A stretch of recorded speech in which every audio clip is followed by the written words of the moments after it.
Welcome back friends आज हम linguistics की एक टर्म लिंगुआ फ्रैंका को डिस्कस करेंगे कि लिंगुआ फ्रैंका हम किस चीज़ को बोलते हैं और ये टर्म लिंगुआ फ्रैंका ये कहाँ से ओरिजिनेट हुई। तो फ्रेंड्स लिंगुआ फ्रैंका के कॉन्सेप्ट को समझने के लिए आप एक एग्जांपल को समझें। सपोज करें एक ऑफिस है और उधर 3 लोग काम करते हैं और तीनों लोग डिफरेंट बैकग्राउंड से हैं, तीनों डिफरेंट लैंग्वेजेस बोलते हैं। एक इटालियन बोलता है, एक स्पेनिश लैंग्वेज और एक फ्रेंच लैंग्वेज बोलता है। अब उस ऑफिस में उन्होंने काम तो करना है और उनका इंटरेक्शन भी होगा, उन्हें कम्युनिकेशन की ज़रूरत भी पड़ेगी। तो वो किसी एक ऐसी लैंग्वेज को अडॉप्ट करेंगे जो तीनों में कॉमन हो, जिस लैंग्वेज को तीनों समझ सकते हैं और उस लैंग्वेज को वो अपना चैनल ऑफ कम्युनिकेशन बनाएंगे। तो फ्रेंड्स ऐसी लैंग्वेज जो डिफरेंट स्पीकर्स के दरमियान ब्रिज का काम करे, कम्युनिकेशन चैनल का काम करे, उस लैंग्वेज को हम लिंगुआ फ्रैंका बोलते हैं। लेकिन ये टर्म लिंगुआ फ्रैंका आई कहाँ से? तो फ्रेंड्स लिंगुआ का मतलब होता है लैंग्वेज और फ्रैंका मीन्स फ्रैंकिश। तो फ्रैंकिश बेसिकली जर्मनी के कुछ लोग थे। जर्मनी का एक ट्राइब था जो अपने टाइम पीरियड में बिजनेस और ट्रेडिंग के पॉइंट ऑफ व्यू से काफ़ी डोमिनेंट लोग थे और इसी वजह से ये वर्ड लिंगुआ फ्रैंका बोला जाता है।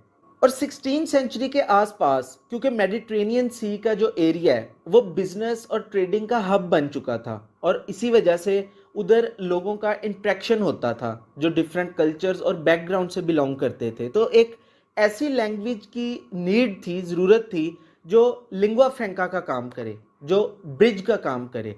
सो एक ऐसी लैंग्वेज का यूज़ किया गया जो कि डिफरेंट लैंग्वेजेस का मिक्सचर थी, जिसमें इटालियन, फ्रेंच और ग्रीक और कुछ और लैंग्वेजेस मिक्स थी और इसी लैंग्वेज को लिंगुआ फ्रैंका का नाम दिया गया। कुछ लोग इसको मेडिटेरेनियन लिंगुआ फ्रैंका भी बोलते हैं क्योंकि ये मेडिटेरेनियन रीजन में बोली जाती थी। फ्रेंड्स अगर हम क्लासिक सेंस में देखें तो इससे पहले भी ऐसी लैंग्वेजेस गुजर चुकी हैं जिनको लिंगुआ फ्रैंका कहा जा सकता है। मतलब उस टाइम पे लिंगुआ फ्रैंका की प्रॉपर टर्म या प्रॉपर कॉन्सेप्ट बेशक नहीं था, लेकिन कुछ लैंग्वेजेस ऐसी थी जो सेम वही फंक्शन प्ले कर रही हैं जो आज की लिंगुआ फ्रैंकास करती हैं, जैसे अकेडियन लैंग्वेज। अब जब मिजोपोटामिया सिविलाइजेशन का टाइम पीरियड था तो तब अकेडियन लैंग्वेज एक ऐसी लैंग्वेज थी जो कि लिंगुआ फ्रैंका का काम करती थी, लेकिन प्रॉपर उस टाइम पे लिंगुआ फ्रैंका की टर्म नहीं थी।